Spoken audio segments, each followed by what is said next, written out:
जय हिंद साथियों। Most welcome आप सभी का हरियाणा ग्रुप डी 2026 के लिए इंडिया जीके की क्लास में। आज हमारी क्लास नंबर 33 है। 15/15 की तैयारी आपको करवाई जा रही है। इसके बाद में मैं आपको कुछ स्टैटिक जीके कराऊंगा। हमारी ये ज्योग्राफी चली हुई है, लगभग आपकी ज्योग्राफी 5 से 6 दिन के अंदर खत्म हो जाएगी। उसके बाद में स्टैटिक जीके, उसके बाद में आपको इंडिया जीके के पीवाईक्यू कराऊंगा, ठीक है। और बाकी जो क्लासेस का टाइम है, डेली सुबह 7 बजे। अभी 1 तारीख से 10 तारीख तक कंटिन्यू हरियाणा करंट अफेयर्स चली हुई है। एक दिन में 1 महीने की पूरी आपको करंट अफेयर्स करवाई जा रही है। इंडिया जीके डेली सुबह 11 बजे, साइंस डेली दोपहर को 2 बजे और डेली मॉक टेस्ट चलता है रात को 9 बजे। और इस नंबर के ऊपर व्हाट्सएप करके हरियाणा ग्रुप डी के लिए 230 रुपीज में आप ऑल सब्जेक्ट जो है पीडीएफ प्राप्त कर सकते हैं भाई, ठीक है। तो चलिए सेशन की शुरुआत करेंगे बिना देरी के। निम्नलिखित में से हिमालय के गिरिपद पर पाया जाने वाला वन कौन सा है? तो हिमालय के गिरिपद जो है, हिमालय श्रेणी जो है, शिवालिक हिमालय के गिरिपद में पर्णपाती वन पाए जाते हैं। ऑप्शन नंबर डी करेक्ट हो जाएगा। भारत में सबसे अधिक उष्ण कटिबंधीय पर्णपाती वन पाए जाते हैं। अगर आपसे पूछा जाए भारत में सबसे अधिक कौन से वन पाए जाते हैं, उष्ण कटिबंधीय पर्णपाती वन पाए जाते हैं। और इन वनों के लिए 70 से 200 सेंटीमीटर के बीच में वर्षा होती है भाई। यानी कि कितने की जरूरत होती है? 70 से 200 सेंटीमीटर के बीच में। यानी कि आप उष्ण कटिबंधीय पर्णपाती में साल हो गए, सागौन हो गए, शीशम, चंदन, अमलतास, ये सब इसके अंदर आते हैं। निम्नलिखित में से कौन सी झील भारत की सबसे लंबी झील है? भारत की सबसे लंबी झील है वेम्बनाड झील।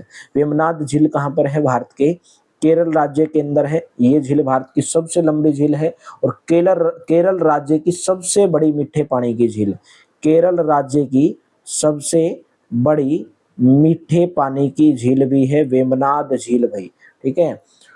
तो ये जो झील है भारत का एक प्रमुख रामसर स्थल के अंदर भी इसको शामिल किया जा चुका है। सिंधु नदी की कौन सी सहायक नदी समुद्र तल से 4000 मीटर की ऊंचाई पर रोहतांग दर्रे के पास से निकलती है? तो सिंधु नदी की सहायक नदी है Beas. Option number C. Himachal Pradesh के अंदर, हिमाचल प्रदेश में रोहतांग दर्रे के निकट व्यास कुंड से निकलती है। और हरिके नामक स्थान पर, हरिके नामक स्थान पर कहाँ पर जाकर मिल जाती है? ये सतलुज नदी के अंदर जाकर मिल जाती है व्यास नदी भाई। सतलुज नदी सिंधु नदी की सहायक नदी है, यानी कि सतलुज नदी आगे जाके सिंधु नदी के अंदर जाकर मिल जाती है।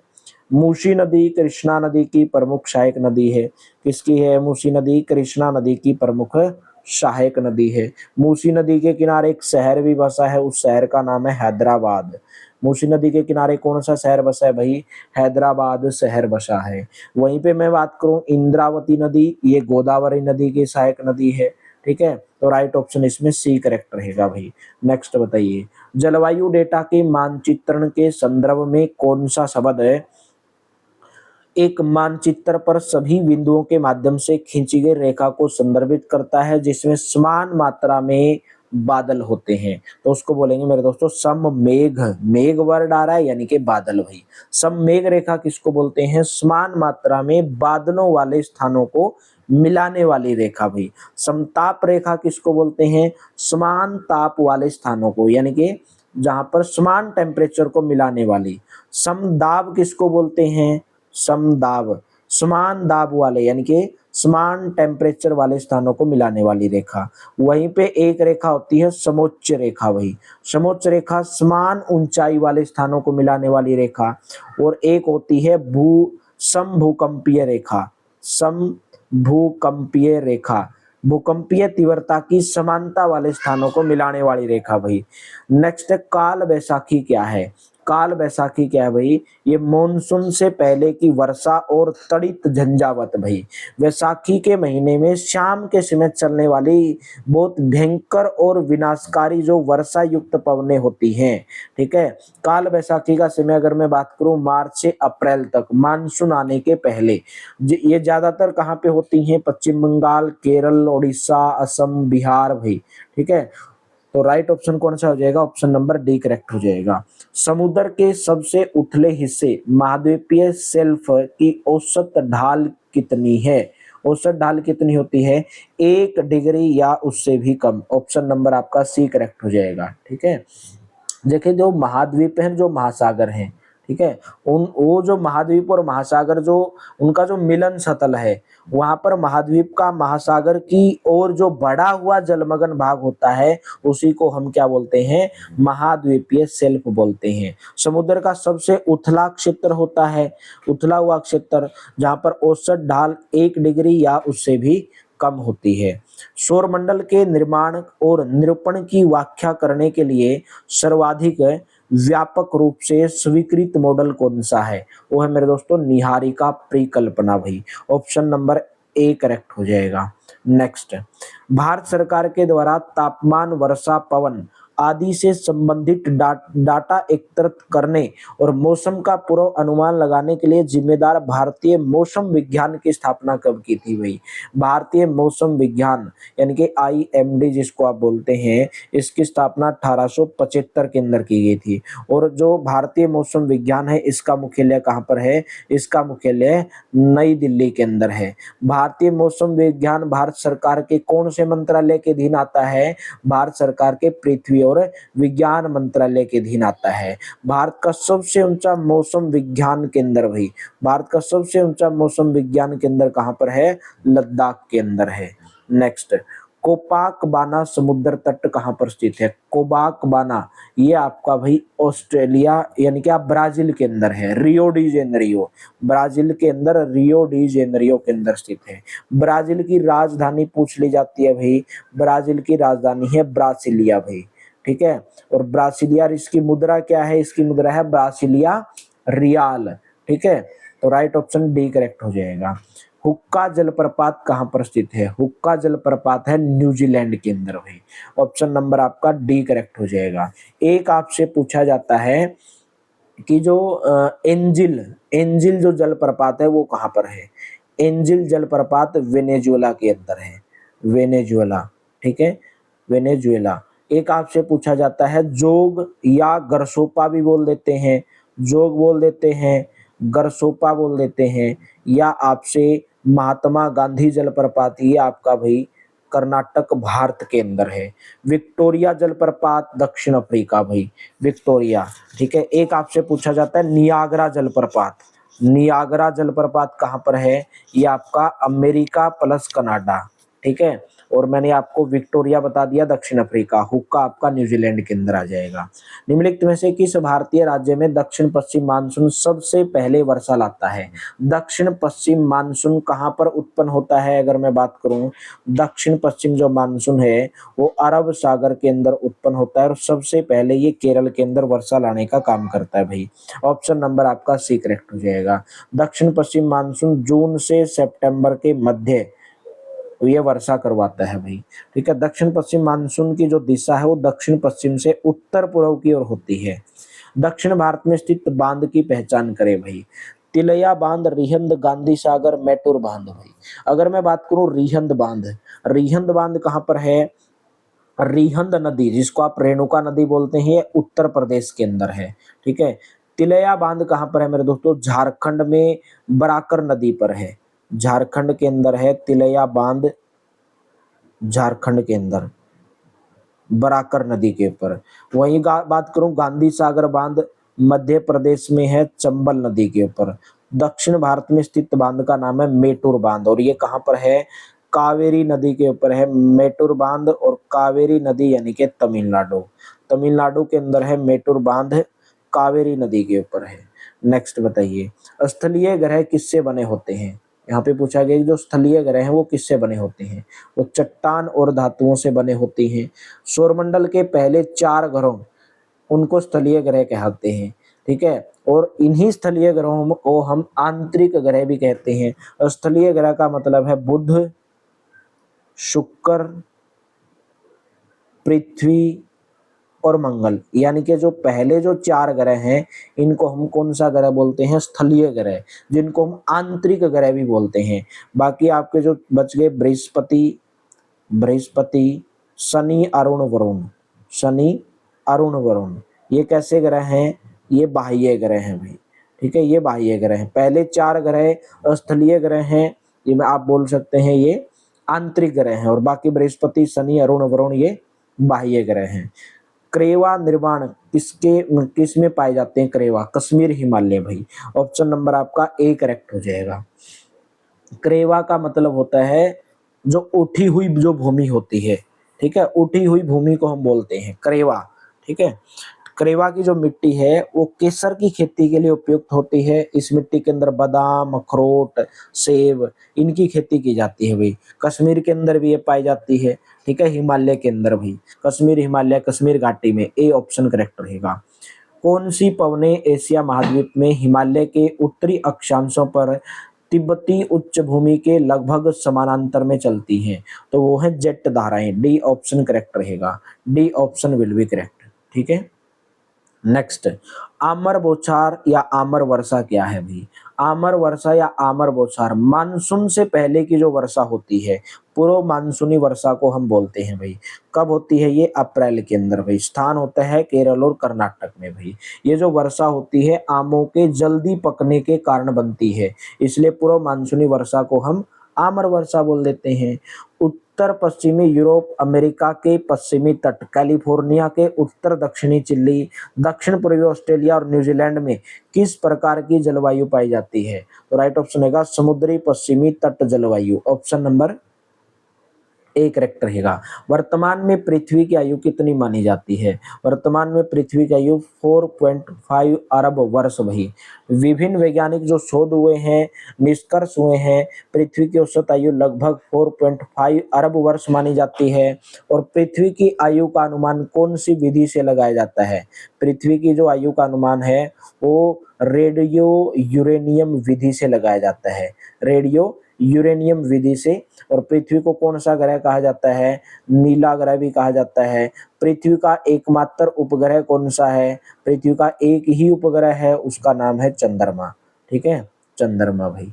नेक्स्ट बताइए, मुख्य नहर के जल स्तर के नीचे की कृषि भूमि किसका निर्माण करती है भाई? लिफ्ट प्रणाली, प्रवाह प्रणाली, बाड़बंदी या कमांड अक्षेत्र? तो राइट ऑप्शन रहेगा मेरे दोस्तों कमांड अक्षेत्र भाई, ठीक है, कमांड अक्षेत्र। ऑप्शन नंबर आपका कौन सा हो जाएगा? Option number D. जो मुख्य नहर है उसका जल स्तर जब नीचे की कृषि भूमि, उसका जल स्तर जब नीचे चला जाता है तो उसके नीचे की कृषि भूमि को हम क्या बोलते हैं? कमांड अक्षेत्र बोलते हैं, ठीक है। नेक्स्ट, किस प्रकार की वर्षा में हवाएं उत्तरी गोलार्ध में अपनी दिशा दक्षिणावर्त और दक्षिणी गोलार्ध में अपनी दिशा वामावर्त रखते हुए उच्च दाब वाले क्षेत्र से बाहर की ओर चलती हैं? वो है मेरे दोस्तों प्रति चक्रवात। ऑप्शन नंबर आपका डी करेक्ट हो जाएगा। निम्नलिखित में से किस स्थान पर सर्दियों में अत्यधिक ठंड और गर्मियों में सुहावने मौसम का अनुभव होता है? वो होता है लेह। लेह जो है वो भारत के केंद्र शासित प्रदेश, ठीक है, किसकी राजधानी है? लद्दाख की राजधानी है। लेह में सर्दियों में अत्यधिक ठंड होती है, गर्मियों में सुहावने मौसम का अनुभव होता है, ठीक है। एक लेह के अंदर अभ्यारण्य है भाई, कौन सा अभ्यारण्य है? चांगथांग। चांगथांग जो अभ्यारण्य है ये कहाँ पर है? लेह के अंदर है। और लद्दाख का जो हेमिस जो नेशनल पार्क है उसमें हिम तेंदुए पाए जाते हैं। हेमी नेशनल पार्क कहाँ पर है? ये लद्दाख के अंदर है। और यहाँ पर हेमिस क्या पाए जाते हैं? हिम तेंदुए पाए जाते हैं। कौन सी नदी में उपयोग करने योग्य जल भंडारण अक्षमता सबसे कम है भाई? जल भंडारण अक्षमता सबसे कम है वो है ब्रह्मपुत्र नदी के अंदर भाई, ठीक है, ब्रह्मपुत्र भाई। ऑप्शन नंबर कौन सा हो जाएगा? सी ऑप्शन करेक्ट हो जाएगा। नेक्स्ट बताइए, एक संकरी पट्टी में स्थित अक्षोभ मंडल में अत्यधिक ऊंचाई 12,000 मीटर से अधिक वाली पश्चिमी हवाएं होती हैं। इनकी गति गर्मी में 110 किलोमीटर प्रति घंटा, सर्दी में 184 प्रति किलोमीटर घंटा होती हैं। तो हम उसको क्या बोलते हैं? जेट धाराएं भाई। ऑप्शन नंबर आपका सी करेक्ट हो जाएगा। और जो ये जेट धाराएं हैं ये पश्चिम से पूर्व की ओर बहती हैं भाई, पश्चिम से पूर्व की ओर, ठीक है। और जब शीतकाल यानी कि जब ठंड का मौसम होता है तो जेट धाराओं की जो गति है वो गर्मी के जब मौसम में उनसे ज्यादा होती है, ठीक है। यानी कि गर्मी में जेट धाराओं की गति कम होती है और सर्दी में क्या होती है? ज्यादा होती है। नेक्स्ट, कौन सा जलमार्ग अटलांटिक महासागर को प्रशांत महासागर से जोड़ता है। कौन सा जलमार्ग अटलांटिक महासागर को ये जोड़ता है? पनामा नहर। ऑप्शन नंबर आपका बी करेक्ट हो जाएगा। पनामा नहर अटलांटिक महासागर को प्रशांत महासागर से जोड़ती है। वही मैं बात करूं कील नहर की भाई, कील नहर आपकी उत्तरी सागर को बाल्टिक सागर से जोड़ती है। उत्तरी सागर को कौन से सागर से जोड़ती है? बाल्टिक सागर से जोड़ने का काम करती है। स्वेज नहर किसको भी? लाल सागर को भूमध्य सागर से जोड़ती है। लाल सागर को भूमध्य सागर से जोड़ने का काम करती है। यहाँ पे आपका एक वोल्गना डोन शहर या वेलेंड नहर भी बोलते हैं, ठीक है, इसको याद करने की जरूरत नहीं है, इसको छोड़ सकते हैं आप। नेक्स्ट बताइए, कच्चे तेल, पेट्रोलियम उत्पादों और प्राकृतिक गैस को स्थानांतरित करने के लिए अब परिवहन के किस साधन का उपयोग किया जा रहा है भाई? पाइपलाइन का प्रयोग किया जा रहा है, ठीक है, पाइपलाइन का। तो राइट ऑप्शन कौन सा बन जाएगा? ऑप्शन नंबर आपका डी करेक्ट हो जाएगा। वर्तमान में जो जामनगर लोनी एलपीजी, ठीक है, जो जामनगर लोनी एलपीजी पाइपलाइन है वो भारत की सबसे लंबी एलपीजी लाइन है। भारत की सबसे लंबी एलपीजी लाइन कौन सी है? जामनगर। जामनगर कहाँ पर है? गुजरात के अंदर। Jamnagar Loni LPG pipeline, Loni LPG pipeline Bharat की सबसे लंबी एलपीजी लाइन है। भारत की पहली तेल रिफाइनरी भाई कहाँ पर स्थित है? जहां पर भारत की पहली तेल रिफाइनरी खोली गई थी वो खोली गई थी डिगबोई, डिगबोई रिफाइनरी। और ये डिगबोई कहाँ पर है? असम के अंदर है, जहां पर भारत की पहली तेल रिफाइनरी स्थित है। निम्न में से कौन सा तिलहन रबी फसल और खरीफ फसल दोनों के रूप में उगाया जाता है? रबी और खरीफ। राइट ऑप्शन रहेगा मेरे दोस्तों अरंडी। अरंडी के बीज। अरंडी कैसी फसल है? एक तिलहन फसल है जो रबी और खरीफ दोनों मौसम के अंदर उगाई जाती है, ठीक है। वही मैं बात करूं खरीफ में अंदर आपकी कपास आ गई, मूंगफली, मूंगफली भी किस में आती है? खरीफ में आती है। धान, बाजरा, मक्का, उड़द, ठीक है, गन्ना, सोयाबीन, भिंडी। रबी की फसलों की अगर मैं बात करूं, गेहूं, जौ, आलू, चना, ठीक है, मसूर, अलसी, मटर, सरसों। सरसों किसके अंदर आ जाएगी? रबी के अंदर आ जाएगी। जायद की फसलें तरबूज, खरबूज, ठीक है, ककड़ी, खीरा, साग सब्जी, ये सब जायद के अंदर आ जाएंगी। अत्य उष्ण कटिबंधीय अभिसरण क्षेत्र में क्या होता है? जो अत्य उष्ण कटिबंधीय अभिसरण क्षेत्र है उसके अंदर क्या होता है? दक्षिण पश्चिम, उत्तर पश्चिमी व्यापारिक पवनें अभिसरण करती हैं। दक्षिण पूर्वी और उत्तर पश्चिमी व्यापारिक पवनें अभिसरण करती हैं। तो ऑप्शन नंबर डी रहेगा भाई। दक्षिण पूर्वी और उत्तर पूर्वी व्यापारिक पवनें अभिसरण करती हैं। तारामंडल ऊर्जा, तारामंडल उर्सा मेजर किसके नाम से जाना जाता है? किसके नाम से जाना जाता है? द ग्रेट बैरियर के नाम से जाना जाता है। अंतरिक्ष में जो कुछ जो तारे हैं जो सुंदर आकृति के रूप में होते हैं, इन आकृतियों को हम तारामंडल बोलते हैं। और सप्तऋषि तारामंडल को उर्सा मेजर या द ग्रेट बियर तारामंडल या बिग बियर तारामंडल भी बोलते हैं, ठीक है। जो सप्तऋषि यानी कि 7 तारों का जो समूह है उसको हम क्या बोलते हैं? उर्सा मेजर या द ग्रेट बियर तारामंडल भी बोलते हैं या बिग बियर भी बोलते हैं। भारत में हरित क्रांति 1960 के दशक के अंत में कहां पर शुरू हुई थी भाई? भारत में हरित क्रांति 1960 के दशक में मुख्य तौर पर पंजाब, हरियाणा, उत्तर प्रदेश के अंदर शुरू हुई थी। सी ऑप्शन करेक्ट रहेगा, लेकिन सबसे पहले ये पंजाब के अंदर हुई थी। और भारत में हरित क्रांति का जो जनक है वो किसको कहा जाता है? M S Swaminathan. M S Swaminathan को भारत में हरित क्रांति का जनक माना जाता है। विश्व में हरित क्रांति का जनक किसको कहा जाता है? विश्व में नॉर्मन बोरलॉग को माना जाता है, ठीक है। विश्व में किसको माना जाता है? नॉर्मन बोरलॉग को माना जाता है और भारत के अंदर एम एस स्वामीनाथन को। नेक्स्ट, विश्व के जल संसाधनों में भारत का अंश कितना है भाई? विश्व के जो जल संसाधन है उसमें मात्र 4% जो भाग है वो ही भारत के अंदर उपलब्ध है। ऑप्शन नंबर आपका डी करेक्ट हो जाएगा भाई। D option will be correct. Next, बर्मी भारत के किस पड़ोसी देश की राजभाषा है भाई? देखिए मैं बात करूं पाकिस्तान का पड़ोसी देश, सॉरी, भारत का पड़ोसी देश पाकिस्तानी, उसकी है उर्दू, ठीक है। चीन, चीन की राजभाषा है मंदारिन, ठीक है। म्यांमार की है बर्मी। ऑप्शन नंबर आपका डी करेक्ट हो जाएगा। म्यांमार की क्या? बर्मी। बांग्लादेश की बंगाली, अफगानिस्तान की दारी, भूटान की जोनखागा, नेपाल की नेपाली, श्रीलंका की सिहिली, तमिल, अंग्रेजी श्रीलंका के अंदर बोली जाती है। किसी भी क्षेत्र का दाब एवं पवन तंत्र किस पर निर्भर करता है? वो करता है किसी भी स्थान के अक्षांश और ऊंचाई पर भाई। ऑप्शन नंबर आपका ए करेक्ट हो जाएगा। नेक्स्ट, पृथ्वी के संदर्भ में सही कथन की पहचान कीजिए भाई। ठीक है, मैंने आपको ये मॉक टेस्ट के अंदर भी क्वेश्चन करवाया था अभी। पृथ्वी के संदर्भ में, पृथ्वी में क्या होता है, ध्रुवों से भूमध्य रेखा की ओर जाने पर पृथ्वी की त्रिज्या बढ़ जाती है। ध्रुवों से भूमध्य रेखा की ओर जाने पर पृथ्वी का व्यास घटता नहीं है, बढ़ता है। भूमध्य रेखा से ध्रुवों की ओर जाने पर पृथ्वी का व्यास बढ़ता है। भूमध्य रेखा से ध्रुवों की ओर नहीं, ध्रुवों से भूमध्य रेखा की ओर, ये भी गलत है।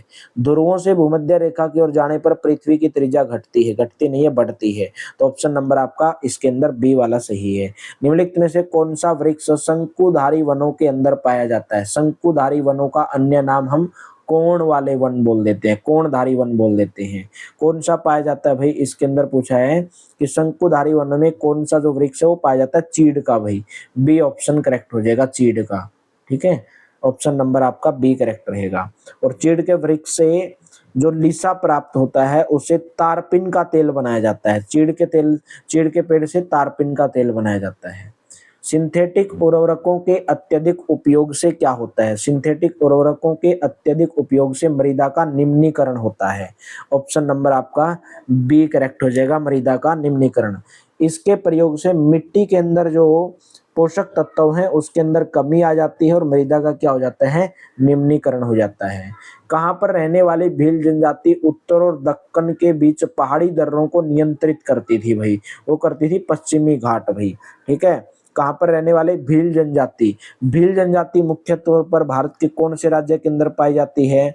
गुजरात के अंदर पाई जाती है, राजस्थान में पाई जाती है, मध्य प्रदेश में है, महाराष्ट्र में निवास करती है, छत्तीसगढ़ भाई, यहाँ पर ये जनजाति पाई जाती है। पश्चिमी घाट में रहती है ये भील जनजाति और उत्तर और दक्षिण के बीच पहाड़ी दर्रों को क्या करती है? नियंत्रण करती है। 2011 की जनगणना के अनुसार जो भील जनजाति है वो भारत की सबसे बड़ी जनजाति है, भील जनजाति भाई। टोंडा है एक, टोंडा जनजाति दक्षिण भारत की नीलगिरी पहाड़ियों के अंदर निवास करती है। ठीक है, और टोंडा जनजाति में जो बहुपति विवाह प्रथा है उसका प्रचलन है भाई, यानी कि बहुपति विवाह प्रथा का प्रचलन है। ज्वालामुखी से निकलकर पृथ्वी की सतह पर फैलने वाले मैग्मा को क्या बोला जाता है भाई? उसको बोला जाता है लावा। ऑप्शन नंबर बी करेक्ट हो जाएगा। ज्वालामुखी प्रक्रिया के अंदर जो पृथ्वी की जो आंतरिक परत है उसके अंदर जो मैग्मा है, जब पृथ्वी की आंतरिक परतों को तोड़ करके सतह के ऊपर जब आता है तो उसको हम क्या बोल देते हैं? लावा बोल देते हैं। और जब ज्वालामुखी जो क्रिया होती है उसके तहत लावा के अतिरिक्त गैस, राख, कुछ तरल पदार्थ भी पृथ्वी की सतह पर पहुंचते हैं। ज्वालामुखी से सबसे अधिक जो जल वाष्प निकलती है यानी कि H2O निकलती है वही। प्रशांत महासागर के हवाई द्वीप पर एक दुनिया का सबसे विशाल सक्रिय ज्वालामुखी है। दुनिया का सबसे विशाल सक्रिय ज्वालामुखी का क्या नाम है? मोना लोआ भाई। प्रशांत महासागर के हवाई द्वीप पर यह स्थित है। ठीक है, सौरमंडल का सबसे बड़ा ज्वालामुखी मंगल ग्रह के ऊपर है। कौन सा है? Olympus Mons. ओलंपस मॉन्स ये मंगल ग्रह के ऊपर है। ठीक है, सौरमंडल का सबसे बड़ा ज्वालामुखी है। नेक्स्ट, तेज गड़गड़ाहट और बिजली के साथ अचानक और लगातार होने वाली वर्षा को क्या बोला जाता है? वर्षा ऋतु की शुरुआत, मूसलाधार वर्षा ऋतु का अंतराल, वर्षा ऋतु का परस्फोट भाई। ऑप्शन नंबर आपका डी करेक्ट हो जाएगा। तेज गड़गड़ाहट, बिजली के साथ अचानक लगातार होने वाली वर्षा को वर्षा ऋतु का क्या बोल देते हैं? परस्फोट बोल देते हैं भाई। एक होती है मेरे दोस्तों तड़ित झंझा। तड़ित झंझा, तड़ित का मतलब है नीचे कड़कती बिजली। एक प्रकार की तूफानी वर्षा है जिसमें बिजली और गरज के साथ में भारी वर्षा भी होती है। ठीक है, भारी वर्षा भी होती है। नेक्स्ट भाई, निम्नलिखित में से कौन सा एक कृषि आधारित उद्योग है? कृषि आधारित उद्योग इनमें से कौन सा है? पेट्रो रसायन, लोहा इस्पात, रेशम या सीमेंट? तो राइट ऑप्शन हो जाएगा रेशम वस्त्र। ऑप्शन नंबर आपका सी करेक्ट हो जाएगा। नेक्स्ट, प्राकृतिक भूकंप पृथ्वी की किस परत में आते हैं? प्राकृतिक जो भूकंप है वो पृथ्वी की, हाँ इस क्वेश्चन में एक और क्वेश्चन बन सकता है आपका कि जो रेशम है, ठीक है, रेशम का सबसे बड़ा उत्पादक राज्य कौन सा है? कर्नाटक है। ठीक है, एक मूंगा रेशम, रेशम की किस्म है मूंगा रेशम, भारत का असम राज्य के अंदर पाई जाती है। लेकिन सर्वाधिक रेशम उत्पादक राज्य कौन सा है? वो है कर्नाटक भाई। नेक्स्ट, प्राकृतिक भूकंप पृथ्वी की किस परत में आते हैं? वो आते हैं सथल मंडल में। ऑप्शन नंबर सी भाई, प्राकृतिक भूकंप पृथ्वी की सथल मंडल परत में आते हैं। भूकंप का अध्ययन क्या कहलाता है? भूकंप का अध्ययन करना सिस्मोलॉजी कहलाता है। भूकंप का अध्ययन करना क्या कहलाता है? सिस्मोलॉजी कहलाता है, सिस्मोलॉजी। और भूकंपीय तरंग जो है किसके द्वारा मापी जाती हैं? सिस्मोग्राफ। जो यंत्र हम बोलते हैं उसको क्या बोलते हैं? सिस्मोग्राफ बोलते हैं। और रेडोन गैस की जो मात्रा है उसके अंदर जो वृद्धि होती है वो भूकंप आने का संकेत होती है। यानी कि भूकंप क्यों आता है? रेडोन गैस की वृद्धि के कारण भी। ठीक है। और आपने सुना होगा कि भूकंप का केंद्र यहाँ पे था, यहाँ पे था। तो अभी केंद्र वह बिंदु होता है जहां पर जो भूकंपीय तरंगे हैं सबसे पहले पहुंचती है। जहां पर भूकंपीय तरंगे सबसे पहले पहुंचती है हम उसको क्या बोलते हैं? अभी केंद्र बोलते हैं भाई, अभी केंद्र। ठीक है। चलिए नेक्स्ट है, निम्नलिखित में से किस अक्षेत्र में चक्रवात को टाइफून के नाम से जाना जाता है? टाइफून के किस अक्षेत्र में चक्रवात को टाइफून के नाम से जाना जाता है? तो राइट ऑप्शन आपका भाई, इसको आपको होमवर्क के रूप में कमेंट बॉक्स के अंदर बता देना भाई। ठीक है, इसका आंसर क्या रहेगा? आज पूरे हमने 40 क्वेश्चन किए हैं। क्लास अच्छी लगी हो तो लाइक कर देना, शेयर कर देना अपने दोस्तों के साथ में। बाकी classes Haryana GK, Haryana current affair सभी 1 तारीख से कंटिन्यू 10 दिन तक चली हुई है। आप उसको ज्वाइन करते रहें ताकि आप अपनी तैयारी को बूस्ट कर सकें। और इंडिया जीके डेली सुबह 11 बजे आती है, साइंस डेली दोपहर को 2 बजे, और डेली लाइव मॉक टेस्ट में रात को 9 बजे बहुत स्टूडेंट जुड़ करके अपनी तैयारी को जांचते हैं। आप भी अपनी तैयारी को जांचिए। डेली आपको ये क्लासेस देखने को मिलती हैं और इस नंबर के ऊपर व्हाट्सएप करके हरियाणा ग्रुप डी के लिए ऑल सब्जेक्ट पीडीएफ आप प्राप्त कर सकते हैं। Thank you, have a nice day. मिलेंगे कल की क्लास में।